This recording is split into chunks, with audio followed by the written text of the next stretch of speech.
Most of the Delta's unique landscapes were shaped by man. Manufactured waterways slice through large swaths of productive farmland. In spots, the channels have been deepened and widened. In other places, levee breaks have created large lakes. California's Sacramento-San Joaquin Delta is a vital estuary. The Delta is a place where fresh water from the mountains mixes with salty ocean water pushed into the valley by tides. Yeah, go up a little bit, Kurt. Consultant Kurt Schmude points to a map that shows where land and water stand in opposition. What we're going to do is we're going to go up here to some flooded islands.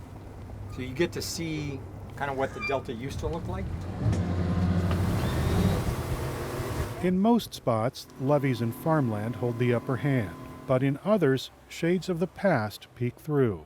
This, if you'd gone back 200 years in time, this would have been 400,000 acres of this kind of habitat. Parts of the Delta are surprisingly natural, even in man-made channels. Here, birds have transformed a stand of trees on an island into a rookery. But much of the complicated Delta habitat is troubled. Salmon and Delta smelt populations are critically low. John Burrow is a USGS hydrologist. He says marshland that used to provide cover and food for fish is in short supply. Restoring these lands up here in the north, where land surface elevations are relatively close to sea level, will hopefully provide ecosystem services for salmon and for native fish so that their populations return. That's critical if the state hopes to keep drawing fresh water from the Delta. A massive pumping station so powerful it can reverse tidal flows sends up to 17% of the Delta's water south. But legal battles over the endangered fish have restricted the flow of water. The Delta is the heart and lungs for the state of California's water supply. Grant Davis is the director of the state's Water Resources Department. He's standing next to the Sacramento River, north of the Delta. Davis says everyone has a stake in securing the regional water supply. San Diegans and folks in LA all the way up throughout the state rely on this system for a source of their water supply. Not all, but a portion of it. Water managers looking for more certainty spent years developing another delivery system. They propose adding 3 intakes here on the Sacramento River.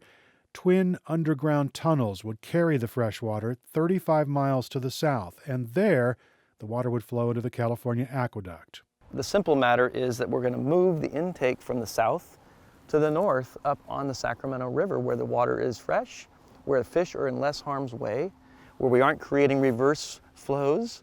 So this is an upgrade to the Delta system. But building the WaterFix tunnels won't be easy. It could take close to 2 decades to drill the underground throughways, and it won't be cheap.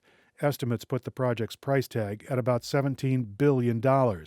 Davis concedes that's a lot of money, but he, like his boss, Governor Jerry Brown, argues it's worth it. We're looking at the cost of water, and the cost of water really goes up when you don't have it. Southern California's largest water wholesaler, the Metropolitan Water District, is a big backer of the project. The Los Angeles-based agency is considering spending $4 billion to secure a share of the water coming from the Delta.